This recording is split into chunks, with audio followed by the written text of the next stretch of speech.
El Señor esté con ustedes. Del Santo Evangelio según San Mateo.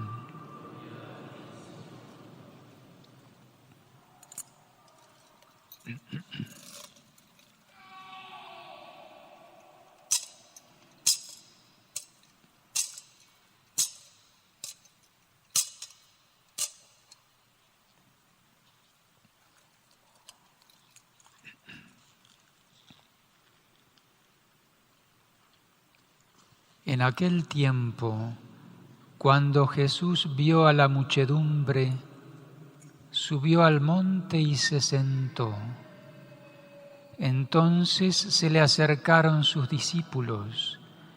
Enseguida comenzó a enseñarles y les dijo: Dichosos los pobres de espíritu, porque de ellos es el reino de los cielos. Dichosos los que lloran, porque serán consolados. Dichosos los sufridos, porque heredarán la tierra. Dichosos los que tienen hambre y sed de justicia, porque serán saciados. Dichosos los misericordiosos, porque obtendrán misericordia. Dichosos los limpios de corazón, porque verán a Dios. Dichosos los que trabajan por la paz, porque se les llamará hijos de Dios. Dichosos los perseguidos por causa de la justicia, porque de ellos es el reino de los cielos. Dichosos serán ustedes cuando los injurien, los persigan y digan cosas falsas de ustedes por causa mía. Alégrense y salten de contento, porque su premio será grande en los cielos. Palabra del Señor.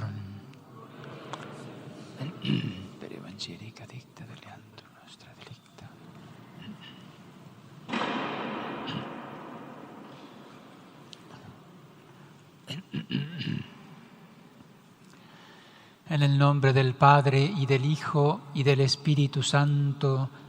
Amén. Acabamos de escuchar el Evangelio de las Bienaventuranzas, que es el comienzo del Sermón de la Montaña o Sermón del Monte, que tiene como 5 partes. A lo largo de estos domingos vamos a ir reflexionando sobre partes de este Sermón de la Montaña. Concretamente en estos 3 domingos, los 2 siguientes, se interrumpe luego porque comienza el tiempo de la Cuaresma. Y el Señor comienza a predicar. Dice que cuando Jesús vio a la muchedumbre, subió al monte y se sentó. El Señor viene a revelar la nueva ley, la ley evangélica. Así como en el Antiguo Testamento el Señor manifestó su ley en el monte Sinaí por medio de Moisés. Moisés sube al monte y allí recibe la ley de Dios, la tabla con las tablas de piedra con los mandamientos. Pues ahora Dios mismo se hizo hombre y sube al monte y llama en particular a sus apóstoles y le predica a la multitud la nueva ley, que no suplanta a la antigua, supone la ley antigua de los mandamientos, pero la perfecciona. Para nosotros cristianos, las bienaventuranzas es como el corazón del Evangelio. Si vivimos las bienaventuranzas, ciertamente vamos a ser de verdad cristianos y vamos a llegar al reino de los cielos. Las bienaventuranzas son 8. El Señor habla de las 8 bienaventuranzas y podríamos agregar una 9ª que no es sino una explicación más profunda de la última, de la 8ª. Y todas las bienaventuranzas comienzan con esa palabra primera, ¿no? Bienaventurados, dichosos o felices. Es como la declaración de esa bienaventuranza. Luego todas tienen esa segunda parte que es como el camino que conduce a la bienaventuranza, a la felicidad. Y al final el desenlace o la promesa para aquellos que cumplen o que viven las bienaventuranzas. La traducción dice dichosos, los pobres de espíritu, dichosos, los que lloran, los sufridos, los que tienen hambre y sed de justicia, dichosos o bienaventurados o felices. Estamos llamados a la felicidad. Todos nosotros deseamos la felicidad. Lo que pasa es que a veces ponemos la felicidad en cosas que no nos llevan a la felicidad. Nos confundimos, nos equivocamos. Y la felicidad verdadera no es algo puramente sensible o superficial o pasajero. Estamos llamados a ser felices de verdad y llegar a la bienaventuranza eterna, al cielo, a aquella felicidad que no tendrá fin y que ni siquiera podemos imaginar. Lo que Dios tiene preparado para aquellos que lo aman, ni siquiera lo podemos imaginar, ni el ojo vio, ni el oído oyó, ni vino a la mente del hombre lo que Dios tiene preparado para los que lo aman.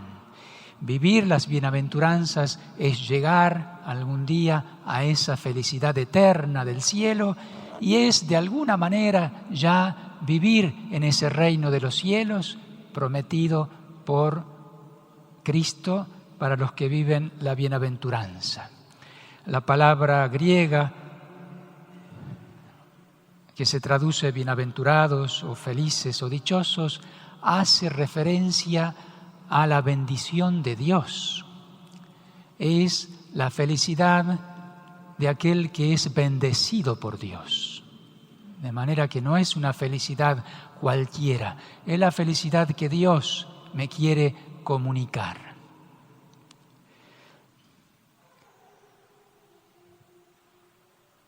La primera bienaventuranza, vamos a ver algunas, las que podamos, dice así: bienaventurados o dichosos los pobres de espíritu, porque de ellos es el reino de los cielos. En la primera bienaventuranza termina así: de ellos es el reino de los cielos. La última bienaventuranza también termina así: bien dichosos los perseguidos por causa de la justicia, porque de ellos es el reino de los cielos. Es como el reino de los cielos que tiene que comenzarse a vivir aquí en la tierra y es, en la última bienaventuranza, la felicidad eterna del cielo. Los pobres de espíritu. ¿Quiénes son los pobres de espíritu? Son aquellos. La pobreza espiritual la vive aquel que no pone su corazón en los bienes materiales, que no depende de los bienes materiales para llegar a ser feliz. Es el que está desprendido de las cosas materiales.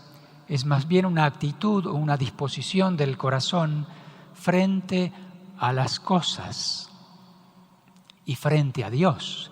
Frente a las cosas está desprendido de las cosas. Dinero, bienes materiales, no porque no los tenga. No hace referencia solamente a la pobreza material, es decir, de carecer de bienes, sino es más bien una actitud, una disposición del corazón, de que aquel que los tiene no pone su confianza y no depende de esos bienes. Y si no los tiene, no se frustra porque no los tiene, porque no hace depender su felicidad de eso. Es una libertad frente a las cosas. Esa es la pobreza espiritual. Todos estamos llamados a vivir esa pobreza espiritual para comenzar a vivir esa bienaventuranza y para poder llegar al cielo. Bienaventurados los pobres de espíritu, porque de ellos es el reino de los cielos. Y la pobreza espiritual frente a Dios, decíamos, frente a las cosas, es esa libertad frente a las cosas, teniéndolas o no teniéndolas. Teniéndolas no dependo de ellas y no teniéndolas no me frustro si no las tengo. Mi vida, lo más importante de mi ser, de mi vida espiritual, no depende de los bienes que tenga. Y la actitud frente a Dios es la actitud del mendigo, del pobre, del que sabe que depende de Dios en absolutamente todo, como un indigente que está siempre con la mano tendida, que vive de la caridad de los demás. Esa es la actitud del cristiano, aunque tenga bienes delante de Dios, sabiendo que todo viene de Dios, la misma vida, el aliento. Dios nos ha creado, Dios nos mantiene en el ser y Dios nos da todo lo que tenemos, en el orden espiritual, pero también en el orden material. El que no es pobre de espíritu está apegado a las cosas de la tierra y se siente insuficiente, se siente seguro de sí mismo, de sus bienes, de sus talentos, y cree que no depende de Dios. La tentación de ser independiente, yo puedo, ¿no? Es la actitud del soberbio, que cree que todo lo puede, ¿no? Pues ese no es feliz, aunque tenga infinidad de bienes, aunque tenga un montón de talentos y a lo mejor cada tanto las cosas le salen bien, les va bien en este mundo, pero lejos de Dios. Si prestamos atención a todas las bienaventuranzas, vamos a ver que lo que el Señor enseña es totalmente contrario a lo que el mundo me presenta o me enseña. Nosotros no somos del mundo. Vivimos en el mundo, pero no somos del mundo. El Señor da vuelta a la situación de los valores del mundo, porque el mundo diría todo lo contrario. Felices los que tienen dinero, los que pueden hacer muchas cosas, los que supuestamente nada les falta. Y el Señor dice todo lo contrario: bienaventurados los pobres de espíritu. Los pobres, materialmente hablando, tienen más posibilidades de alcanzar esa pobreza espiritual, porque sienten esa mordedura de la pobreza. Es una bendición de Dios. Dios nos libre de la miseria, ¿no? Carecer de muchas cosas. Pero Dios nos libre de ser ricos si con esa riqueza podemos perder el alma, ¿no? Para los ricos, para los que tienen mucho, es una tentación mayor el de apegarse a los bienes materiales, ¿no?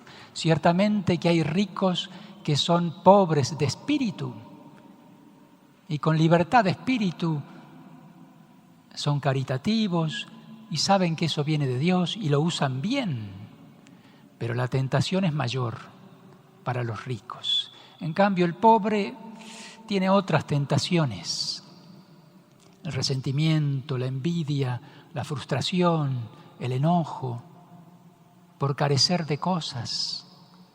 Pero si vive bien esa situación, pues puede llegar más perfectamente a esa pobreza espiritual que enseña el Señor. Y depende de Dios en todo.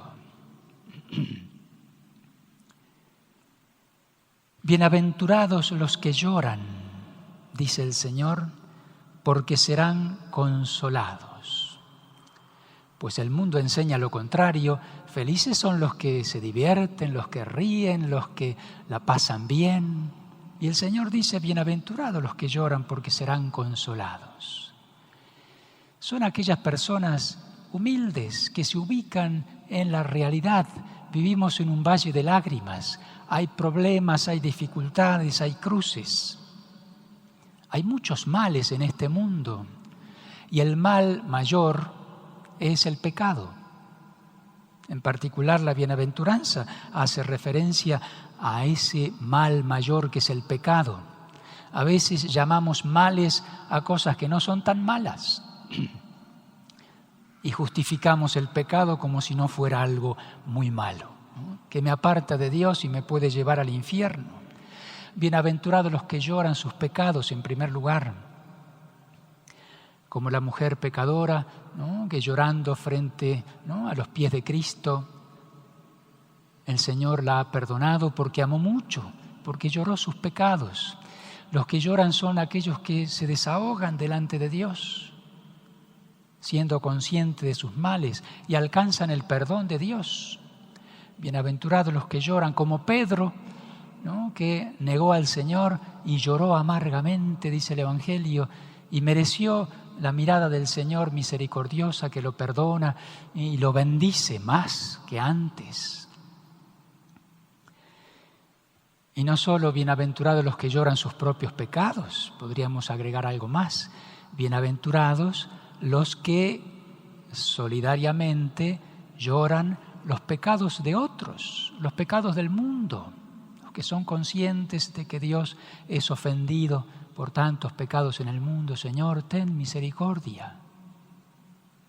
Más felices, ya no se preocupan tanto por sí mismos, sino por las necesidades del prójimo, del mundo entero. Serán consolados. ¿Qué consuelo habrá recibido Pedro cuando el Señor lo mira, ¿no? y después lo perdona junto al mar de Tiberíades? Pedro, ¿me amas? Sí, Señor, tú sabes que te amo. Bienaventurados los que lloran porque serán consolados. Bienaventurados o dichosos los sufridos, tercera bienaventuranza. Los sufridos porque heredarán la tierra. Una traducción más perfecta sería, como hay algunas traducciones que así lo dicen, bienaventurados los mansos, porque heredarán la tierra. La mansedumbre, como Jesús, que dice, aprendan de mí, que soy manso y humilde, porque heredarán la tierra. Parece que es al revés. Los que dominan la tierra, ¿quiénes son? ¿Actualmente los mansos? No, parece que la tierra la dominan los prepotentes, los que se saben imponer, los que dominan por la espada, por la violencia, arrebatan tierras, dominan a los demás. Ahora parece que eso es así, pero en realidad es cierto lo que dice el Señor, y en un futuro así será. En aquellos cielos nuevos y tierra nueva que el Señor promete, en particular los mansos van a heredar la tierra. Los mansos no son aquellos que, apocados espiritualmente, o los que no se meten en problemas, no son los débiles, son los que saben, los que tienen ese dominio interior. Aunque lleven en su interior un fuego, saben dominar sus impulsos y con amor, con caridad, con dulzura, saben guiarse en este mundo y ayudar a los demás. Lo contrario es imponerse, imponer la autoridad que uno tiene o cree tener por la fuerza, con los gritos. El ejemplo está en Cristo, ¿no? Manso. La cuarta bienaventuranza, bienaventurados los que tienen hambre y sed de justicia, porque serán saciados. La justicia en la Escritura es la santidad, ¿no? El deseo de ser mejor, y no solo mejor, sino ser santo. Cumplir la voluntad de Dios. Señor, hágase tu voluntad. Quiero cumplir tu voluntad. Tengo deseo, tengo hambre de esa voluntad tuya. Mi alimento es hacer la voluntad del Padre, decía el Señor. Ojalá el Señor nos conceda esa gracia de tener ese deseo de ser fieles a la voluntad del Señor. Serán saciados. Uno es de alguna forma lo que desea, ¿no? El que desea el mal se corrompe, se rebaja, se esclaviza al mal. El que desea el bien, aunque esté todavía luchando con sus miserias, sus pecados, de alguna forma ya uno es lo que desea. Desear el bien, apuntar bien alto. Dios quiere que seamos santos. Solemos bajar los brazos. Pues soy así, ya no voy a cambiar, ya lo intenté 1000 veces. Me quedo mediocre. Ay de los tibios. Tenemos que tener grandes deseos. Señor, ayúdame. Las primeras 4 bienaventuranzas, las que hemos visto, son como actitudes o disposiciones del corazón. Las otras 4 son como acciones. La quinta, dichosos los misericordiosos, porque obtendrán misericordia, ¿no? El amor, la caridad al prójimo. Dichosos los limpios de corazón, porque verán a Dios. Qué hermosa esta bienaventuranza, limpios de corazón. Pues el corazón humano está enfermo. ¿Quién podrá comprender el corazón humano? Dice el profeta Jeremías. Está torcido, está enfermo. Pues Dios quiere purificarlo. Que podamos ser limpios de corazón porque verán a Dios. Hace referencia a tener buenas intenciones, buen corazón, y también a la pureza, ¿no? Ese mal que nos invade, que es la impureza, la lujuria. Dice Santo Tomás de Aquino que si bien los pecados de la impureza no son los peores, porque, no sé, la soberbia es peor, ¿no? Los pecados del espíritu son peores que los pecados de la carne. Pero dice, si bien no son los peores, pero son los que más enceguecen. El pecado de la lujuria, el pecado de la impureza nos vuelve ciegos para las cosas espirituales. No solo que por la lujuria no vamos a llegar al cielo, sino que ya en este mundo quedamos como ciegos. En esa luz de la fe, nos guiamos por la fe, captamos algo de Dios, de las cosas espirituales, pero en la medida en que el corazón está sucio, nos volvemos ciegos. Por eso dice el Señor, bienaventurados los limpios de corazón, porque verán a Dios. No solo en el cielo, sino en este mundo, captar las cosas espirituales. El hombre sucio es como el lodo, ¿no? No puede ver, no puede distinguir las cosas, menos las cosas espirituales. Dichosos los que trabajan por la paz, porque se les llamará hijos de Dios.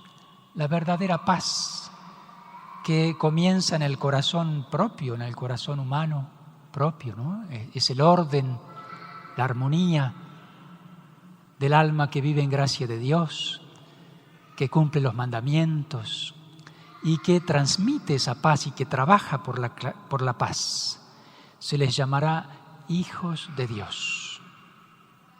Y la última bienaventuranza, bienaventurados los perseguidos por causa de la justicia, porque de ellos es el reino de los cielos.